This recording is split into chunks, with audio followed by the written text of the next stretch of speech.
السلام علیکم ورحمۃ اللہ وبرکاتہ۔ اعوذ باللہ من الشیطان الرجیم، بسم اللہ الرحمن الرحیم۔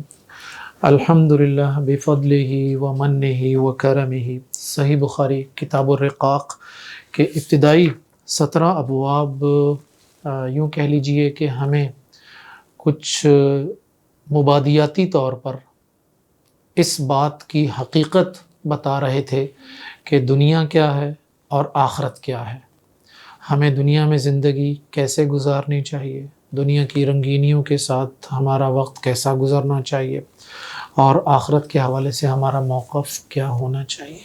اس پر بڑی تفصیل سے اور مختلف پہلوؤں کے اعتبار سے ہم نے اپنی سابقہ نشستوں میں بات کی تھی۔ آج جس ٹاپک پر ہم بات کریں گے یہ صحیح بخاری کا باب نمبر 18، 19، 20، 21، 22، 23، 24، 25، 26، 27 تک یہ جو 9 باب ہیں یہ بڑے اہم باب ہیں۔ آپ یقین کریں کہ اگر آپ چاہتے ہیں نا کہ کتاب الرقاق یعنی دلوں کو نرم کرنا، ایسی نرمی جس کے بعد اللہ کے ساتھ ربط اور تعلق قائم کرنے میں آسانی ہو جائے، دنیا کی رنگینیاں ہمیں الجھائیں نہ، تو یہ 9 باب یقین کریں بنیادی اصول اور ضوابط بیان کرتے ہیں۔ تو these 9 chapters is most important، بہت اہم ہے۔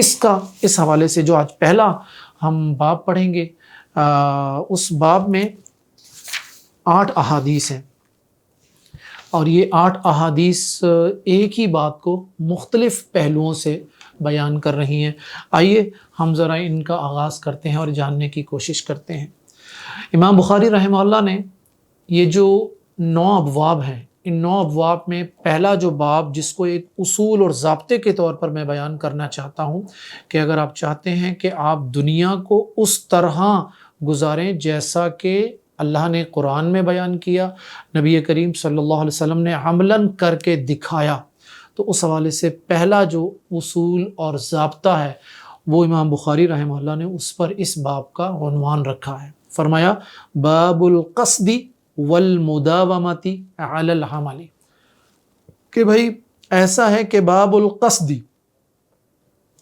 قصد کہتے ہیں درمیانے پن کو، توسط کو، میانہ روی کو، والمداومۃ علی العمل، اور دوام اختیار کرنا، ہمیشگی اختیار کرنا، علی العمل، عمل صالح پر۔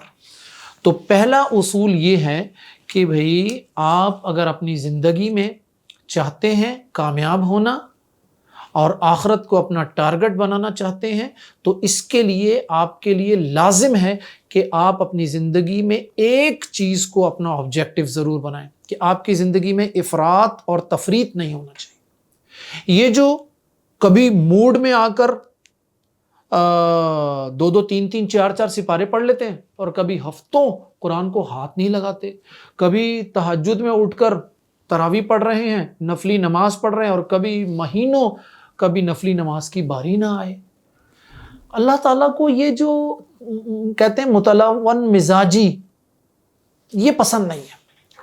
اللہ تعالیٰ کو جو چیز چاہیے مجھ میں اور آپ میں وہ یہ ہے کہ ہم کسی عمل کو تسلسل کے ساتھ کریں، خواہ وہ تھوڑا ہو، اسی کو میانہ روی اور اسی کو ہمیشگی اختیار کرنے کے حوالے سے کہا ہے۔ تو حدیث میں ہے، سب سے پہلی حدیث ہے حضرت مسروق جو کہ تابعی ہیں، سیدہ عائشہ رضی اللہ عنہا سے روایت کرتے ہیں، کہتے ہیں کہ میں نے سیدہ عائشہ سے پوچھا رضی اللہ عنہ، ای العمل کان احب الی النبی صلی اللہ علیہ وسلم، کہ بھی اللہ کے نبی صلی اللہ علیہ وسلم کو کون سی عبادت، کون سا عمل آپ کو سب سے زیادہ محبوب تھا؟ قالت الدائم، فرمایا سیدہ عائشہ نے کہ وہ عمل جس پر ہمیشگی اختیار کی جا سکے، جو تسلسل کے ساتھ مستقل کیا جا سکے۔ پھر کہتے ہیں قال، پھر کہنے لگے کہ قلت فی ای حین، کس وقت، کان یقوم، وہ کب کھڑے ہوا کرتے تھے، قالت کان یقوم اذا سمع الصارخ، جب وہ مرغ یعنی اذان دینے والے کی آواز سنتے تھے۔ یہ جو حدیث ہے صحیح بخاری کی حدیث نمبر 6461، اس میں جو باتیں ہمارے لیے اہم ہیں میں ان کے پوائنٹس آپ لوگوں کے سامنے رکھتا ہوں۔ سب سے پہلی چیز تو یہ ہے کہ اعمال جتنے بھی ہم عمل کرتے ہیں اس میں دوام کی اہمیت بہت زیادہ ہے۔ نبی کریم صلی اللہ علیہ وسلم کو وہ عمل بہت زیادہ محبوب تھا جو مسلسل کیا جائے، خواہ وہ تھوڑا ہی کیوں نہ ہو، اس لیے کہ اس میں افراط اور تفریط نہیں ہے، اس لیے کہ اس میں غلو نہیں ہے، اس لیے کہ اس کے اور بھی فوائد آگے میں چل کر آپ کے سامنے رکھوں گا، جس میں سے ایک یہ ہے کہ ہر وہ عمل جس میں تسلسل ہے اس میں اللہ کی رضا سب سے زیادہ پائی جاتی ہے، ورنہ کسی بھی عمل کو تسلسل کے ساتھ بندہ اس وقت تک نہیں کرتا جب تک اس کی کمپلیٹلی کنسنٹریشن اینڈ اس کے آبجیکٹیوز اس کے ساتھ اٹیچ نہیں ہوتے۔ تو یہ ہو گئی۔ نمبر 2، نبی کریم صلی اللہ علیہ وسلم کی نماز کا وقت بتایا گیا کہ آپ اذان سنتے ہی کھڑے ہو جایا کرتے تھے۔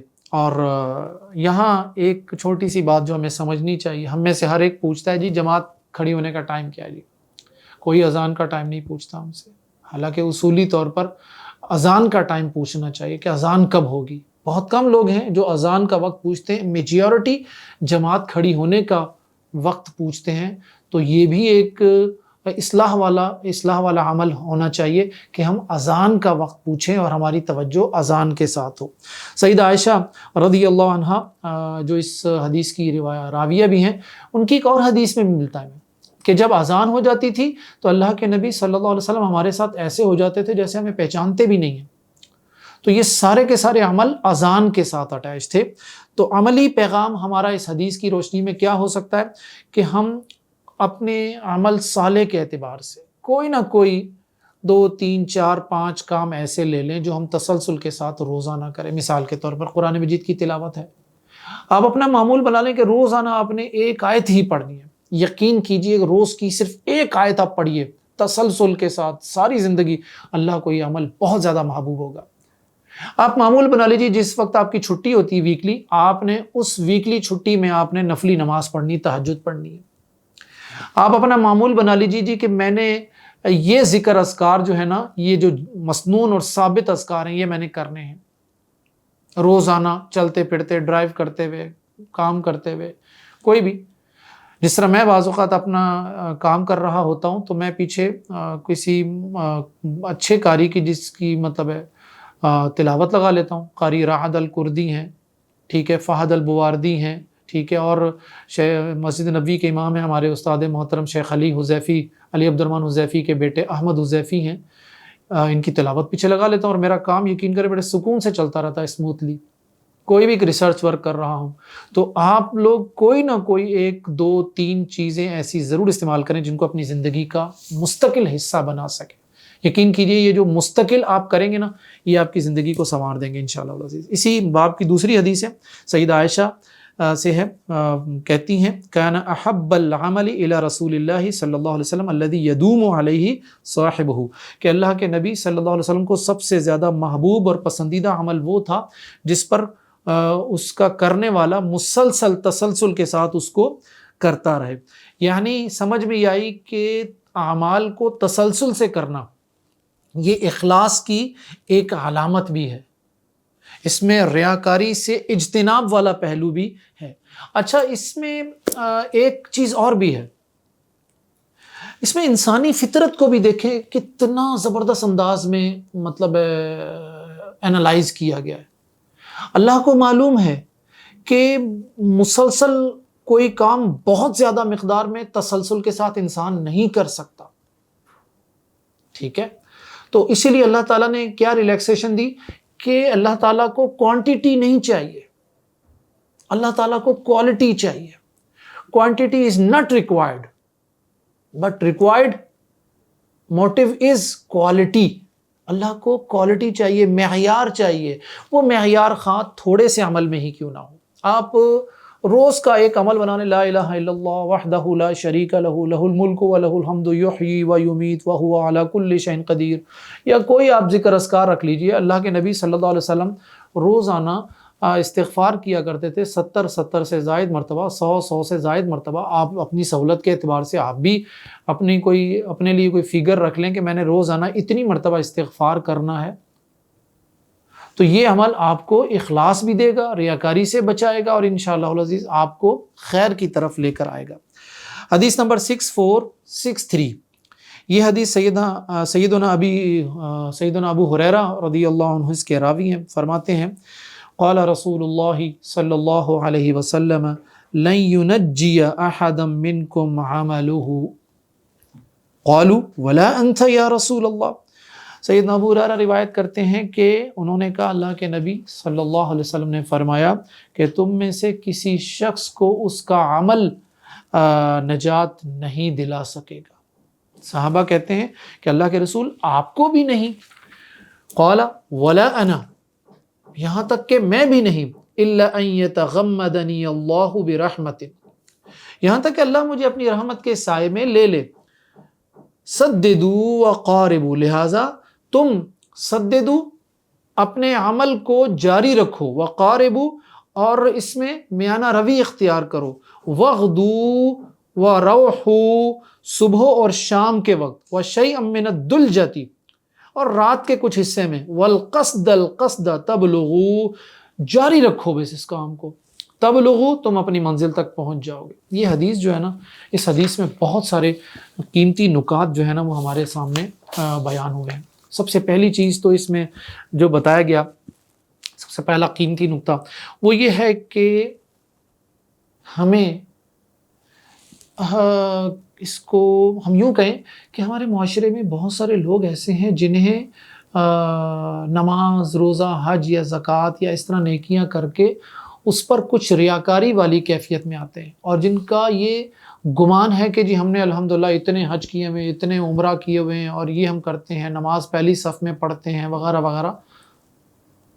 ایسی تمام چیزوں کو کلیئر کر دیا گیا. کہا کہ بھی نجات کا انحصار محض عمل پر نہیں ہے بلکہ اللہ کی رحمت پر ہے.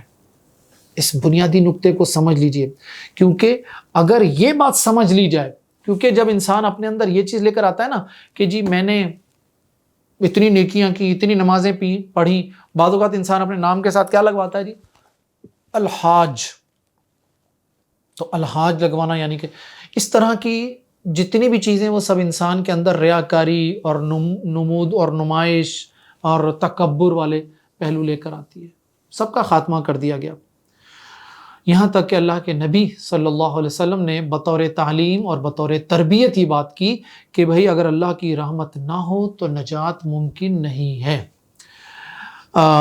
دوسری بات یہ کہ گئی عمل کی اہمیت اپنی جگہ پر ہے، عمل کرنے سے روکا نہیں گیا، لیکن کہا کہ اس کو نجات کی ضمانت سمجھ لینا یہ غلط ہے.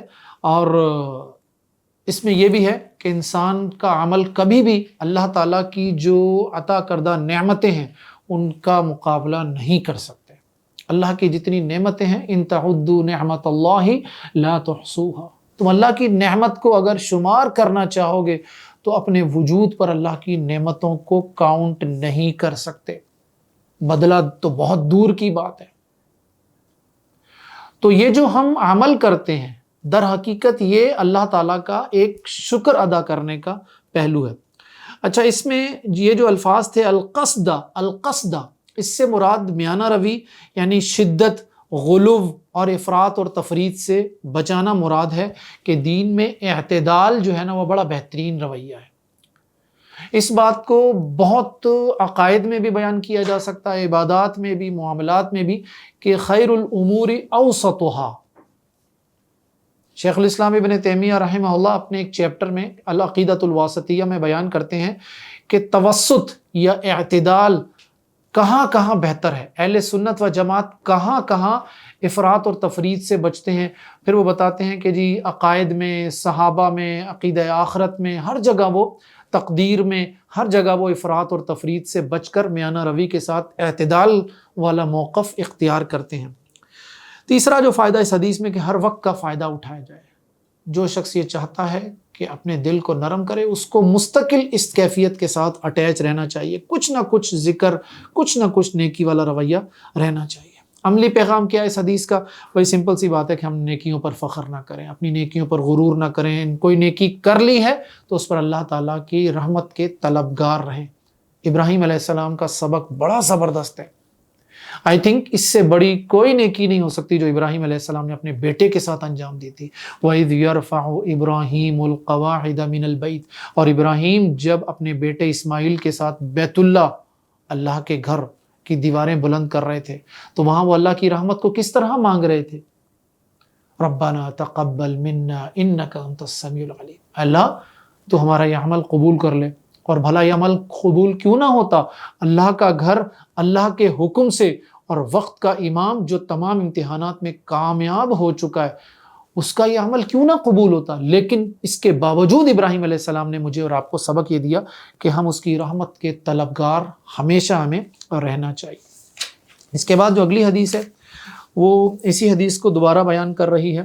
سیدہ عائشہ کی حدیث سے فرماتی ہیں کہ اللہ کے رسول کا ارشاد ہے کہ ان رسول اللہ صلی اللہ علیہ وسلم قال سددوا وقاربوا واعلموا ان لن يدخل احدكم عمله الجنة وان احب الاعمال ادومها الى الله وان قل۔ آخری جو جملہ ہے، باقی شروع کی باتیں تو ہم بیان کر چکے ہیں۔ اللہ کے نزدیک سب سے پسندیدہ عمل وہ ہے جو ہمیشہ کیا جائے، خواہ وہ کم ہو۔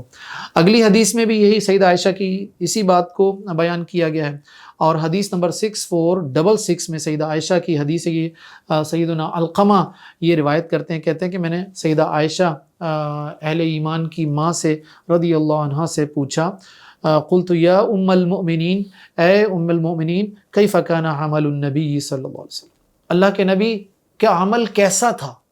آپ نے اپنی زندگی کے جو ڈیلی روٹین کو کس طرح رکھا ہوا تھا؟ هل كان يخص شيئا من الايام، کیا آپ نے کچھ دنوں کو خاص کیا ہوا تھا نیکی کے لیے، کچھ وقت کو خاص کیا ہوا تھا؟ قالت، سیدہ عائشہ فرماتی ہیں، لا كان عمله دیمتا، آپ کے عمل میں دوام ہوتا تھا۔ آپ نے ایسا نہیں تھا کہ ہفتے میں کسی ایک دن میں بہت زیادہ عبادت کر لی اور باقی 6 دن کچھ بھی نہیں کیا، مہینے میں 2 دن بہت کر لیا، باقی مہینے میں 28 دن کو چھوڑ دیا، ایسا نہیں کیا۔ دیمتن یعنی آپ تھوڑا عمل کرتے تھے لیکن تسلسل کے ساتھ کرتے تھے، روزانہ کرتے تھے۔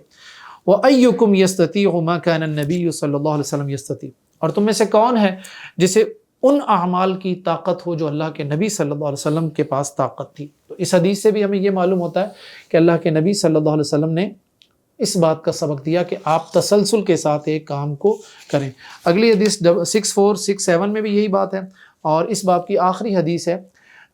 یہ سیدنا انس بن مالک رضی اللہ عنہ فرماتے ہیں کہ سمعتہ یقول ان رسول اللہ صلی اللہ علیہ وسلم صلی لنا یوما الصلاۃ، کہ ایک مرتبہ اللہ کے نبی صلی اللہ علیہ وسلم نے ہمیں نماز پڑھائی، ثم رقی المنبر، پھر آپ ممبر پر چڑھ گئے، فاشار بیدہ من قبل قبلۃ المسجد، پھر اپنے ہاتھ سے مسجد کے قبلہ کی طرف اشارہ کیا، اور فقال، پھر کہنے لگے، قد اریت الآن، کہ مجھے ابھی دکھایا گیا، منذ صلیت لکم الصلاۃ، کہ جب میں نے تمہیں نماز پڑھائی تو بھائی اس وقت مجھے دکھایا گیا، الجنت والنار، مجھے جنت اور جہنم کو دکھایا گیا، ممثلتین فی قبل هذا الجدار فلم ارى کالیوم فی الخیر والشر، میں نے آج تک بہشت جیسی خوبصورت چیز اور جہنم جیسی خوفناک چیز نہیں دیکھی، میں نے خیر اور شر کی اس طرح کی کیفیت آج تک نہیں دیکھی۔ اس حدیث میں جہاں دیگر فوائد ہیں، وہاں پر سب سے بڑا فائدہ تو یہ ہے کہ نمازی کو اس بات کے حوالے سے کہا گیا کہ آپ نماز پڑھتے ہوئے اس بات کا تصور ذہن میں رکھو، اللہ کی طرف اجر اور ثواب والا پہلو، اور اللہ کے عذاب سے خوف والا پہلو۔ یہ ایک ہماری نماز میں خشوع اور خضوع کو لے کر آئے گا۔ جہاں ہم اپنے دنیاوی معاملات کو ڈسکس کرنا چاہیں اپنے ذہن میں اپنے آپ سے، تو وہاں پر اس بات کو مد نظر رکھا جائے کہ ہم اپنی اس کیفیت کو ہمیشہ بالا تر رکھیں، ہر اعتبار سے۔ ڈیفینیٹلی بات فکری اعتبار سے ہو رہی ہے، تو یہاں پر اصل جو اس کا آرڈر تھا وہ یہی ہے کہ ہم اس کو اس انداز میں سمجھیں۔ اس پورے باب کا خلاصہ کیا ہے؟ آئیے ذرا اس باب کو سمرائز کر لیتے ہیں۔ سب سے پہلی چیز کہ افراط اور تفریط سے بچتے ہوئے راہ اعتدال کو اختیار کیا جائے، یعنی سددو وقاربو کا مقصد یہ درست نشانے کی طرف چلو، اگر پوری طرح نہ پہنچ سکو تو ایٹ لیسٹ قریب پہنچنے کی کوشش تو کرو۔ اس میں انسان کے تزکیہ نفس کی طرف بھی اشارہ ہے، روحانی سفر بھی کیا جا رہا ہے کہ نیت اس کی صحیح ہونی چاہیے، اس کی کوشش اور اس کا عمل میں اخلاص پایا جائے، اور نتائج اللہ پر چھوڑ دیجئے، ہم اس کے مکلف نہیں ہیں۔ نمبر 2 بات، سب سے محبوب عمل وہ ہے جو تسلسل کے ساتھ کیا جائے، جیسا کہ اللہ کے نبی کا فرمان ہے احب الاعمال الی اللہ ادومها وان قل، خواہ وہ کتنا ہی تھوڑا کیوں نہ ہو۔ اللہ کے نبی صلی اللہ علیہ وسلم کی سیرت اس حوالے سے ہمارے لیے بہت بڑی دلیل ہے۔ نمبر 3، اپنی طاقت کے مطابق عمل کرو۔ ذرا سوچیے، اللہ تعالیٰ نے تمام انسانوں کی فطرت کو، طاقت کو، ہر عمر کے لوگوں کی جو صلاحیت کو مد نظر رکھتے ہوئے کہا، باؤنڈ نہیں کیا کہ سب کے سب یہ کام کریں گے، بلکہ کہا کہ ہر کوئی اپنی ہمت طاقت کے مطابق کسی ایک کام کو، چھوٹے کام کو ہی صحیح، تسلسل کے ساتھ اختیار کر لے۔ پھر آخری بات ہے، جنت اور جہنم کی حقیقت کو دل میں بٹھاؤ، اس لیے کہ جنت اور جہنم کی حقیقت دل میں ہوگی تو انسان جنت کے حصول کے لیے کام کرے گا اور جہنم سے بچنے کی کوشش کرے گا۔ یہ تھا ہمارا اس باب کا خلاصہ، سب سے پہلا ضابطہ جو ہمارے دلوں کو نرم کرے گا اور ہمیں اللہ کے نزدیک کرے گا۔ اسی پر ہم اکتفا کرتے ہیں، اجازت دیجیے، السلام علیکم ورحمۃ اللہ وبرکاتہ۔